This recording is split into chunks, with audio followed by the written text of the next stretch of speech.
Hello, everyone, and thank you for joining another episode of the Educational Leadership Podcast. We have another very special guest. And before we introduce our guest, we want to give a shout out to our co-host, Corinne French. Hello, so glad to be here today. Yes, super exciting. And we want to give a shout out to our sponsor, Ideal Impact. Ideal Impact's given hundreds of millions of dollars in funding to public education in the form of a free gift, over 190 districts in Texas, over $700 million given. So if your teachers need higher salaries or anything your district needs, it's unrestricted funds, reach out to Ideal Impact. And so now for our guest, we actually have another amazing superintendent here on the podcast today. We have the superintendent of Quitman ISD, Superintendent Mason. How you doing today? I'm good. Excited to be here. Awesome. We're super excited to have you here. And just to kick things off, can you share a little bit about your background so our listeners get to know you a little bit? Yeah, no problem. I am finishing my 19th year in education. This is almost the end of month 6 as a superintendent. So I officially started January 1st of this year. I've been in district for the last 3 as an assistant superintendent. I started my career off as a teacher and a coach in 2004 and have bounced around some East Texas schools. I was able to teach and coach in Mesquite ISD for a little while. And they were fantastic in teaching a young teacher what good teaching looked like and how to have conversations around data-driven instruction and things like that. And I was lucky enough to get a junior high principal job and then a high school principal job in the same district.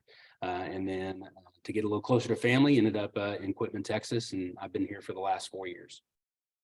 That's awesome. That's awesome. No, that's a beautiful story about how you started out and where you're at today. So obviously you've made an impact in a lot of people's lives in order to be the superintendent that you are today. So yeah, tell us a little bit about that journey. So is that something you planned on doing initially, or that just kind of happened organically? I stole Corinne's question there. You did steal my question, but that's okay. I've got another one coming. Yeah, so great question. I actually was in school and I went to Tarleton State University out in Stephenville, Texas, and go Texans, by the way. But I had originally gotten a criminal justice degree and thought I was going to be a police officer, and had gone on a few interviews and sitting through interview, kind of going, you know what, I don't think I want to do this. And I had kind of dabbled my freshman year with some education classes and had some great coaches and great educators as a high school kid, and knew that, hey, that might be the direction I want to go. And so I kind of dove in and got hired really late as a non-certified teacher, and went through the alternative certification program before it was really big. It's huge in Texas now, but and kind of dove in with 2 feet and got lucky, and thought, hey, I'll be a teacher and a coach for forever. I love the classroom. I love being around kids. You know, I have mentors. They always say, look, watch where people's money and their time goes. That'll tell you what they love. My money and time goes to being around kids. So I always thought that would be the direction I was going. When I got to Mesquite, they paid $7,500 towards your master's degree. And I thought, hey, what a great way for me to get a master's degree, get my admin cert, and help me get a head football coaching job at some point, or an AD job. And, you know, God had other plans and said, you know what we need is good administrators. If you've been in education a while, and have changed school districts, you probably have had, you know, some really, just like in everything, really great experiences with admin. And sometimes you have bad experiences with admin. And so that kind of prompted me to go, you know what, your impact as a teacher and a coach is only so big, your circle's only so big. And as you move up the rung, that impact gets a little bigger and a little bigger. So I'm big on, if you feel led to do that, you better do it, or you won't be very happy. So I kind of dove in with 2 feet and entered in the admin experience. And I tell you, there's a lot of folks that want the big job real fast. I was lucky not to have to go down that path, and I was a junior high principal with no assistant. So I learned everything about the job. And then I moved to high school with no assistant and learned everything about that job. And then was lucky enough whenever I interviewed for an assistant superintendent role here, they'd ask me questions about programs and things, and I had already done it. I already knew all about it. So it was an easy role to slide into federal programs and special programs and dealing with, your special populations, CTE, special ed, 504, all those wonderful education acronyms and numbers we get. But just kind of always being that person to say, hey, no problem. And what do you need? And just being willing to work and do what's best for kids is really how I've gotten here. I am going to jump in before Gary asks another question, because that's usually one of my first questions. I want to know if people set out to be a superintendent, and if not, how we can help other people that want to be leaders. But he mentioned the word beautiful, and I'm going to go back to that word. It's beautiful when you have all that experience and that confidence. Sometimes getting the biggest job fast, you aren't necessarily suited for it. I mean, in some ways you are, like but when you have all that experience and you can handle everything, sometimes I think that's the beauty of a small district and the places where you didn't have an assistant, you didn't have, you had support for sure, but not that specific role. So I think that is really sweet. When we're thinking of, you've been in education 19, almost 20 years, it's a long time. And first I want to say thank you. I have 6 children that went through public school in Texas and 1 still left.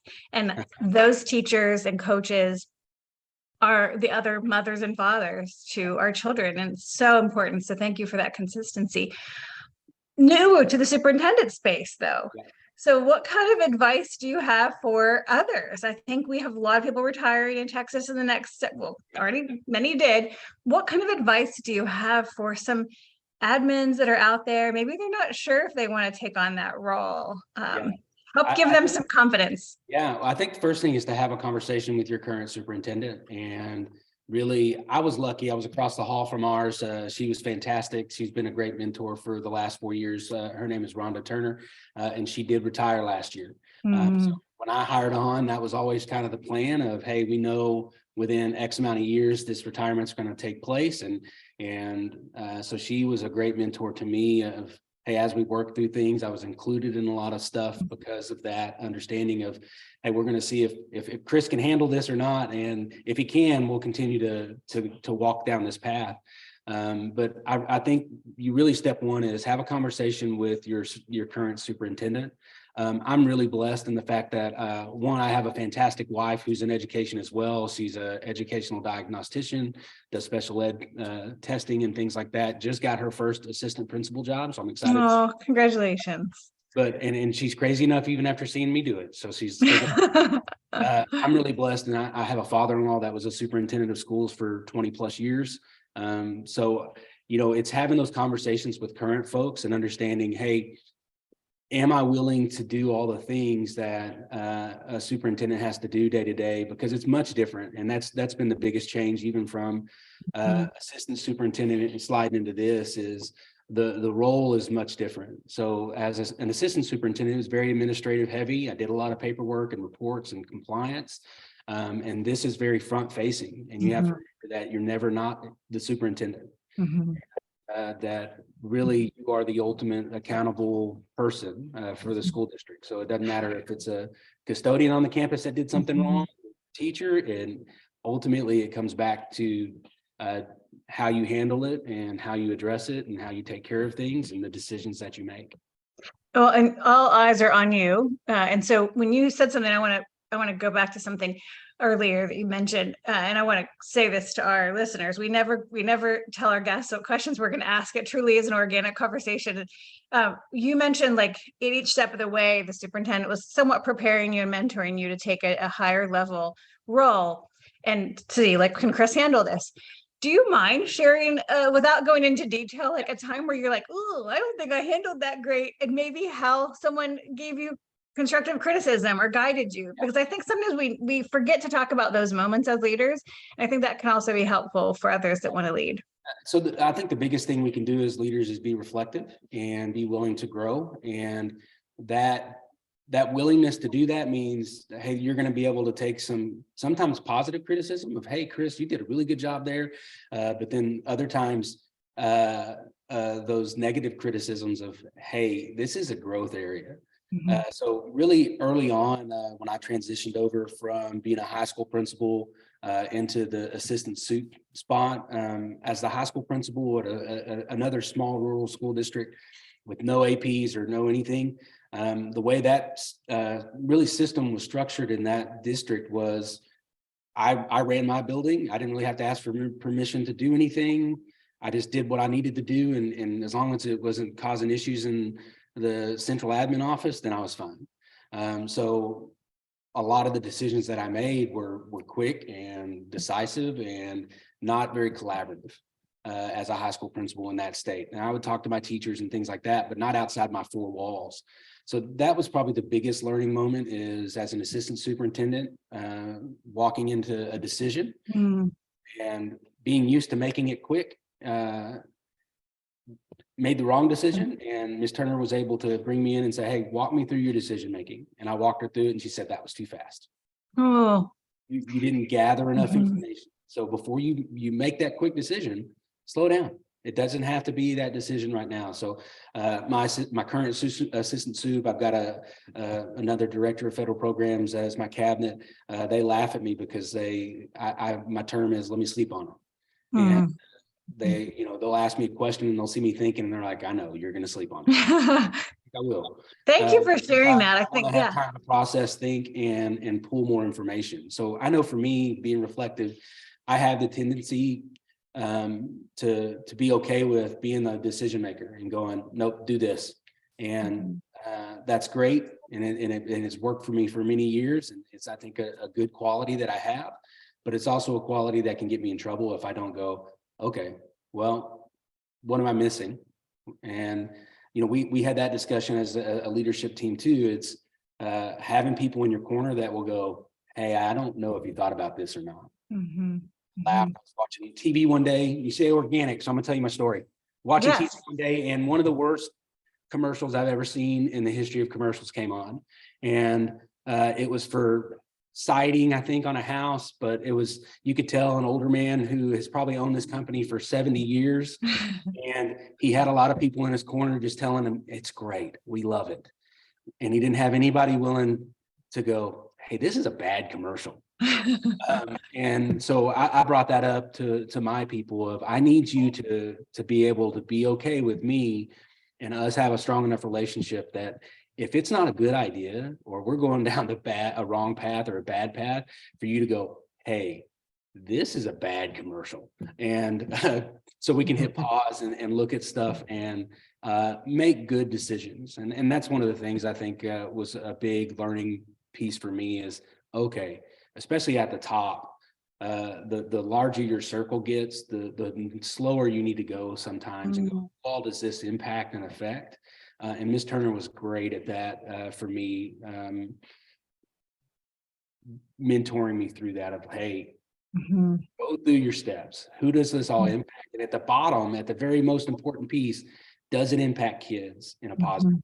And if the answer is ever no there, then you better hit pause and really double check what you're doing. Go ahead, Gary.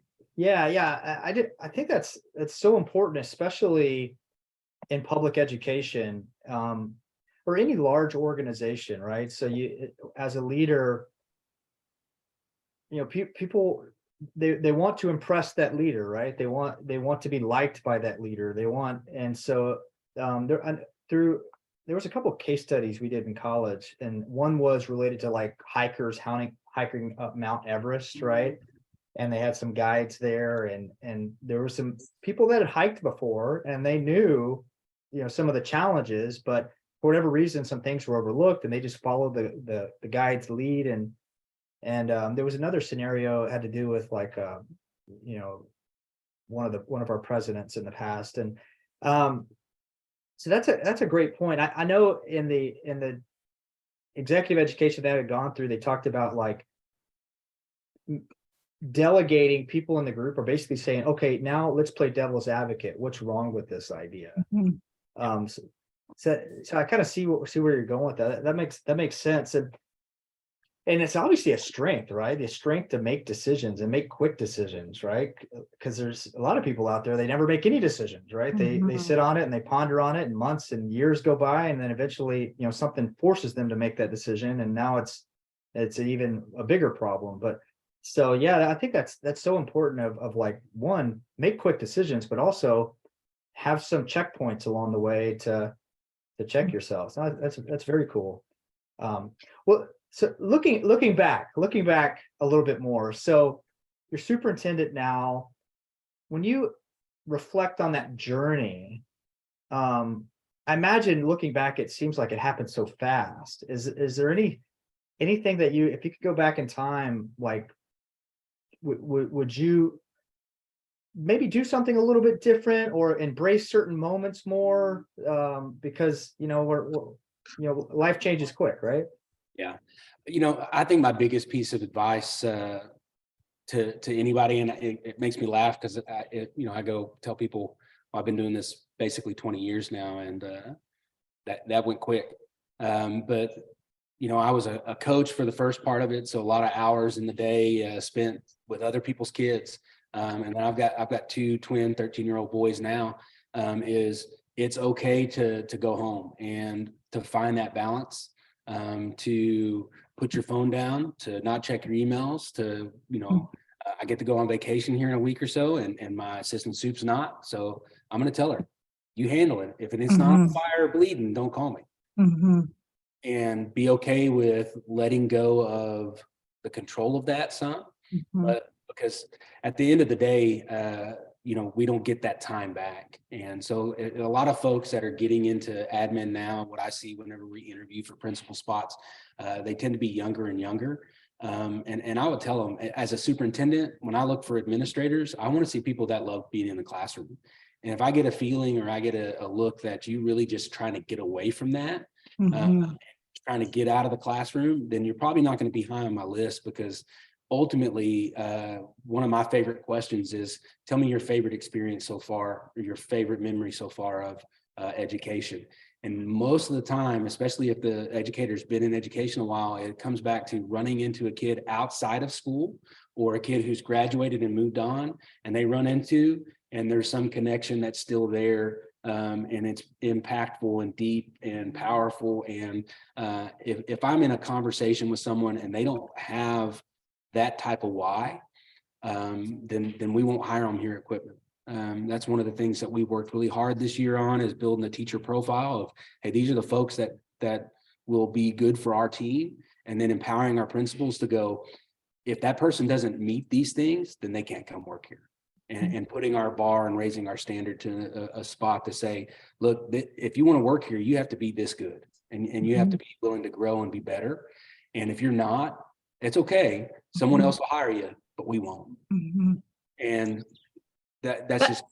Congratulations. I mean, good for you for that. I mean, that's excellent. I mean, if we want our students to have excellent education, it starts with excellent educators, and that commitment. And I love what you said about the administrators. If they can't go back to class, if they don't love the classroom, there's an issue. And something that we've noticed with we tend to interview a lot of superintendents or board presidents, or we've had a few authors on lately, but I think it's something I've noticed with all of the superintendents. Even if they knew they wanted to be a superintendent right from the start, they all talk about how much they love the classroom. Gary, do you remember that? It's like every one of them. I'm thinking of like 20 people in the last 2 years. And if y'all can say that at the highest level, that was still something that's so important to you and it's part of your why, then you're in the right spot. But if you just want to be a leader and be a boss and be in control, it's a hard role to be in, because as a superintendent, like you said, if your decision and you go down to the bottom of it and you see this is not good for kids, by the time you make all the check with policy, check with the TA, check with your stakeholders, and it finally, and at some point, if it's not good for kids, you have to be willing to say, I'm sorry, we're not cranking out widgets here. We're producing citizens, then we're creating beautiful people, and that takes that love of the classroom. So I think there's a a nice little connection to something that we've seen in the last 2 years as superintendents. And so I love that you're actually saying that you look for that when you're hiring. Well, that's always the fallback, right? Is that, listen, if I had to go back to the classroom, I would be so much better as a teacher now, having to be, in leadership and watching all the decisions and all the things. I would be fantastic for a principal. I would be fantastic for kids and fantastic for, other teachers and parents, because I've seen all the bad stuff that can go wrong too. So I would, I always joke, I'm like, man, I would be a building principal dream as a teacher, because I'm going to have stuff turned in on time. I'm going to kind of doing a great job. All those things that sometimes get overlooked when you're in the trenches. So, but yeah. There's something else you said that I want to touch on. I know we're running short on time, and Gary probably has As another long as question. you want. I can talk about public ed for days. I know. Well, we probably will have us have you on again. That'll be something we say definitely. at the end, because I'm even thinking we have you on with that superintendent that retired. I think that would be beautiful to have you both on together. I know I've said beautiful several times here, but it would. You said something about going back to the classroom, and I love that you could do, like, I think about that sometimes too. Like, I could go back to anything I've had before and I would still love that. That's probably the mark of a good leader, and you're still in the same space. But something I want to touch on, you going on vacation and truly unplugging. I think people have a hard time with that. And I appreciate that you actually said that, and you are communicating with your assistant soup. And I think there's probably nothing that person can't handle, unless it's your immediate family, or, because I think if we don't create spaces in our leadership journey or our role or professional roles to literally let that control go and take care of our families, we're not going to survive, because we're our phones now, like there's nothing holding us back from being able to make a decision. Used to, I was a trustee for a long time, you'd have to go back to the board book, log in, find this, look at the policy. There's no excuse now. You can get to board policy online. You can look at anything from the TEA. You have access to things. So there's no excuse for us not to be able to make decisions. But do we need to be making them when we're supposed to be on vacation? And so I wonder if you have another tip when it comes to social emotional health for leaders. I have a session at Toss at Tasby. I think it'll be accepted. But do you have some other tips of how you stay balanced and so taking care of you as a leader? Yeah, so I've got a great leadership team with the campus principals that I have, my central admin staff. And one of the things that we kind of circle around to often is kind of filling our buckets. Are you reading something that helps you become a better leader and reminds you of your why? I think so often, I know whenever I get into low spots in education, whether it was as a high school principal or even now, it tends to be because I've not found any motivation. I've not had any awesome conversations. Being on a podcast is exciting, right? It reminds me of, this is why I do what I do. So it's finding those anchor points of, this is the reason why. For central admin, my biggest one is get your butt out of your office. I said every other week during the school year. I started in January. It's Thursday for me, but I would just put it on my calendar that I would be on campuses, and I literally would just go to classrooms, sit down with my laptop, do my normal work, and enjoy conversations. Every once in a while, get to share and have a conversation, but a lot of times just sit in the back of the room, answer my emails, work on some things that I needed to work on, just like I would in my office. But being on campus and watching kids and watching teachers, watching interaction with parents, those are my whys. So you have to find your why and then put anchor points, and then be really, really intentional. It's not going to do it on its own. You're not going to find motivation just out of thin air. So surround yourself with people that are, the term we use are solution seekers. We don't want to be fault finders. We want to be solution seekers. So I've got some young guys on staff that like to do book studies and read. So we've been passing books around and, hey, read this one. And, so we do that. I listen to a lot of educational podcasts or leadership podcasts, but it's trying to fill your bucket that way. And then, the biggest one, and these are all things that people always say, right? It's be present wherever you're at. it's easy to go home and go, hey, I want to unplug and veg out and watch TV or play on your phone, and distance yourself, because you've already given a bunch. But I think that's a price that you don't get back, right? So to me, it's just be present. If I'm going to go home, I'm going to put my phone down. I'm going to try to be with my family, be really intentional. We're nerds, so right now we're binge watching X-Files. And it's the greatest thing ever, right? So season 5, it's getting wild. But that's something we do as a family every night. We're going to watch one 40-minute episode of X-Files. Guess what it's going to be about and talk about our favorites. But then as a leader, build your network. And that's something that I'll continue to work on with superintendents, because as the new guy, sometimes it's hard to do. In your network, finding folks that you can talk to because they're busy, you're busy, just picking your phone up or sending me.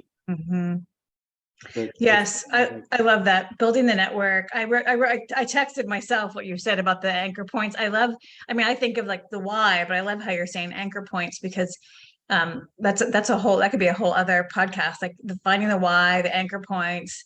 And then we have another superintendent of the year, Bobby Ott, mentioned how he puts it on his calendar to get out there and see students. And I think it's brilliant. I think 10 years ago, we might have thought that was weird if we saw someone's calendar that said that. We might have thought, like, why do they have to do that? But you can't stay in your 4 walls as a superintendent and make it. You've got to see the life that's happening on the campus. You've got to see those little kids. And I think that's the transition. Is you used to be managers, and it's part of our job is to tell the story of the district. Right. Getting out and making sure that we're getting those narratives and those positive things out. We're in a legislative session that has, 2 sides of a story where the truth is really in the middle. And, not to get political, but no, it's okay. It's our job. It's our job, as public ed, to go, hey, this is a bad idea, because we live in a rural area where we're close to 70% socioeconomic. And if you pass a voucher with no rules, I'll lose 20% of my enrollment. To parents who have 6 or 7 kids that can just take that check and spend it however they see fit. And then in 2 years, when I get those kids back and they've had 0 education, then it's my fault.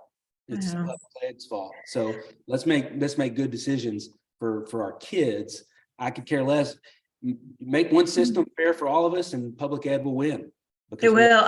You can totally get, but I love that, because I think everyone we've had on the podcast agrees that, and I was a homeschool mom for a long time, and then I was a trustee for 10 years, and I see the value of the parents being able to choose. Absolutely, 100%.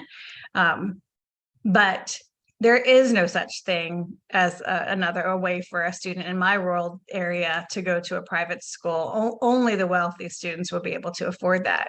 And so it's not going to help those children who are low SES.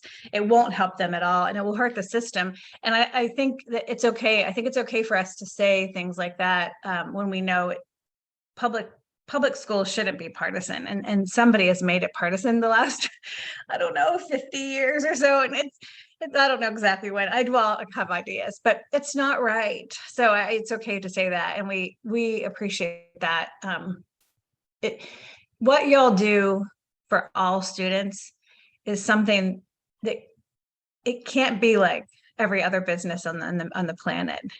You have humans in the classroom, and y'all know how to do it best. And so when teachers and superintendents say, hold on, this isn't a good idea, we as the citizens should listen to what y'all say. So, but that's part of our job too, is to build that trust with our community. It is, for sure. That they see us and that we're involved. That most superintendents live in the school district that they're in, and I think that's huge. And it's getting involved with those things to make sure that our community sees us and knows, well, that guy's invested.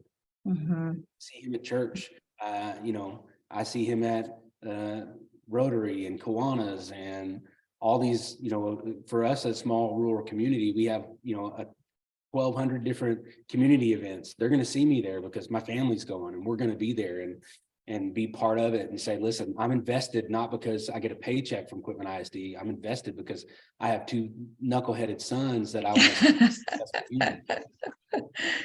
Yeah. Yeah. Well, I like the approach, though. I mean, yes, there's organizations and groups of people out there that benefit by division, right? So having people divided. I like that you're looking for bridges to solve problems and having that solution oriented mindset. That's awesome.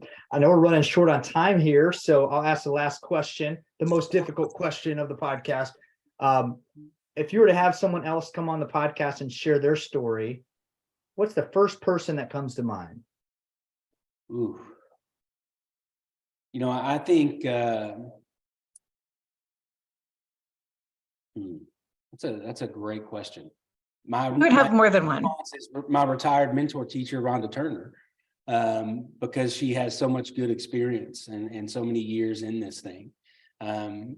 My second would be, campus administrator to understand. I think a good conversation is what is the role of principal turned into? For me, those conversations look like, I want you to be instructional leaders, but then I have to back that up with, how do we remove bureaucracy and administrative tasks that have to be done off of those plates? So that's a big that's a good one. Off teachers' plates.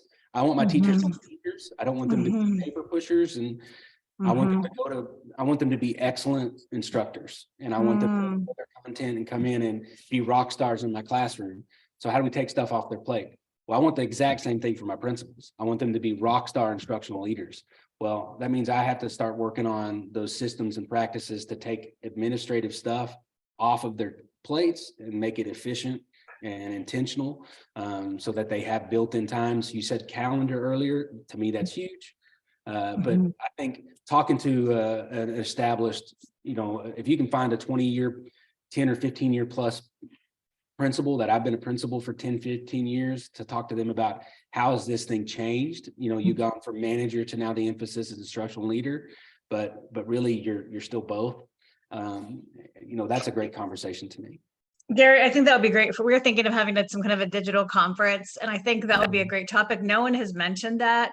And I know I'm in classes at SMU working on my doctorate, and most of the colleagues are all campus administrators and principals and different roles in the administration. And I've been sitting through classes and kind of understanding what you just talked about, but not totally. And I think it would be really fascinating for our listeners and other leaders to witness and hear that conversation. So I think we have another topic, Gary. Yeah, 10 years I'm in administration. The things that were required to turn in, teach, do has grown extensive.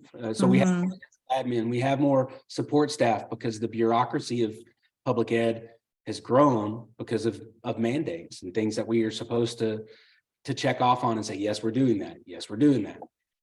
And for sure, to keep the main thing. That's one of our educational, our leadership profiles. That's our foundational piece. The main thing's the main thing. That's our kids and educating them. And so balancing all the other stuff. I love it. Yeah, this is so great. I just want to thank you again for coming on the podcast today, Superintendent Mason. And I talked too much. I apologize.